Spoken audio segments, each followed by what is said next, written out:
It's all because of your phone, right? That phrase you always heard, and you defend your phone without even thinking. Is your phone really the cause of all the problems in your life? And if it is, then what's the solution? That's what we'll try to answer in this video. Like and subscribe. Okay, nobody can deny that phones are seriously one of the coolest inventions ever. I mean, if we take out all the super important stuff that people directly rely on for survival, phones have helped so many people, given even more opportunities, and just made lives better through education and culture. They also made it easy for people to get news way faster. But just like it has perks, it's got downsides, kind of like a knife. You can use it for good or you can use it for bad. So have we hit a point where we're using our phones so badly that it's actually hurting us and our lives, long-term or short-term? Back in 2007, the first iPhone dropped, and it was legendary. It combined a bunch of devices into one and totally changed how we communicate. Since then, it's gone through tons of changes, coming in all shapes and sizes. But that's not what we're focusing on. We're looking at the other side, the dangerous part. How it went from being a way to connect, have fun, and capture life's moments to an addiction, something we need to ditch, something we need to learn to cut back on. The clearest answer? Dopamine. Dopamine is the reward chemical in your brain. Do something fun, you get dopamine. The cool thing about dopamine is it makes you want to do that same thing again to get that feeling back.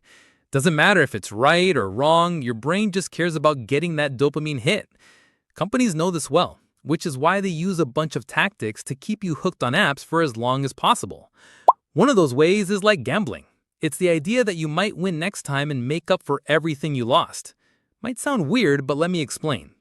Say you watch a terrible video. You should stop and leave the app, right? But the opposite happens.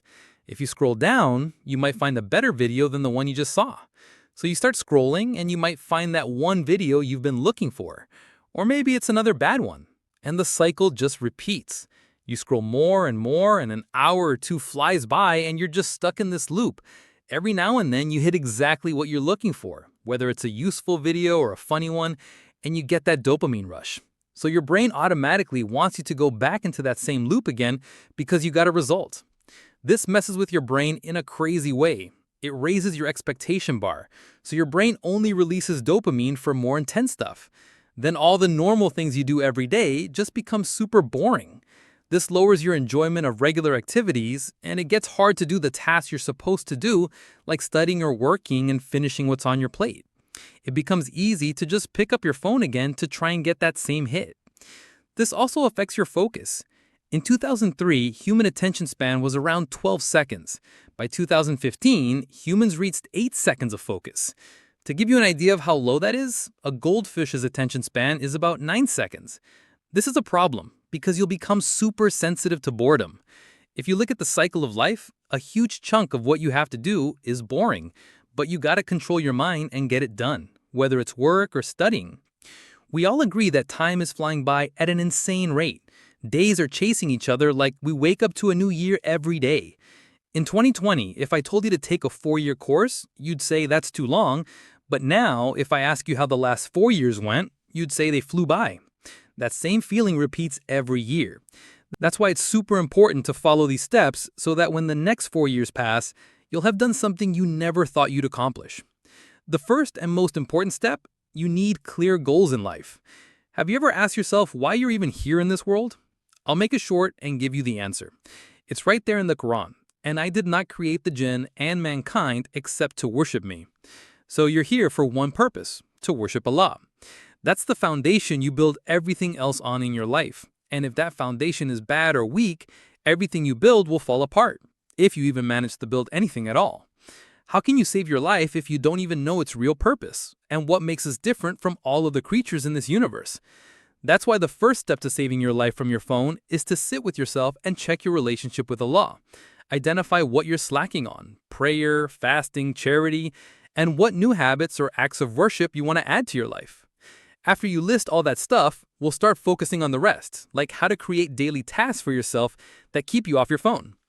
All the self-improvement gurus say write down tasks, but how do we even write them down? What's important enough to write, and how do we have tasks all day long? First off, split your life into 4 areas: religion, health, knowledge, and dunya, worldly life. First, religion.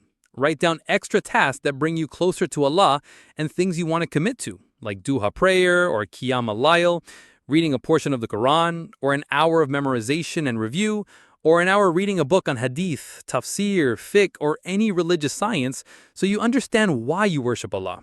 Second area, health. Write down tasks that improve your health, whether it's walking, jogging, lifting weights, or the amount of water you need to drink daily.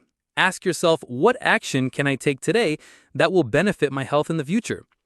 Third area, knowledge. Write tasks that help you end the day smarter than the day before. An hour reading a book, listening to a podcast, learning a language. Write down the task that makes you say, wow, I actually learned something useful today. Fourth area, dunya, worldly life. This might be the weirdest section. What does dunya even mean? Aren't all tasks in the dunya? The difference now is that here, the focus is directly on worldly life and how to make your existence in it better. This section is about work, money, your future kids, and how this is a super important part of life that makes it beautiful for us and makes our existence better, because wealth and children are the adornment of the worldly life. So here, your focus is on how to make money and the steps that will get you closer to that. And you need to understand that tasks don't have to be big or small, right or wrong. If you think a task will help you in any of these four areas, write it down and try to complete it. Don't neglect any of these sides so your life can be balanced and away from your phone, which will affect your focus and happiness levels, making this tech that's supposed to improve your life become something bad that causes you problems. And you always need to focus on prioritizing these tasks. Always put your religion first before anything else. Second, your health, because your body is a trust. Third, learn so you know how to navigate your life. And focus on your worldly life to make the rest of your tasks easier. So yeah, your phone can totally ruin you if you use it wrong, but it could also be the best thing that ever came into your life if you know how to use it right. If you've got an app you use and it's helped you, drop it in the comments below. I might mention it in the next video. That's it. Like and subscribe. Peace out.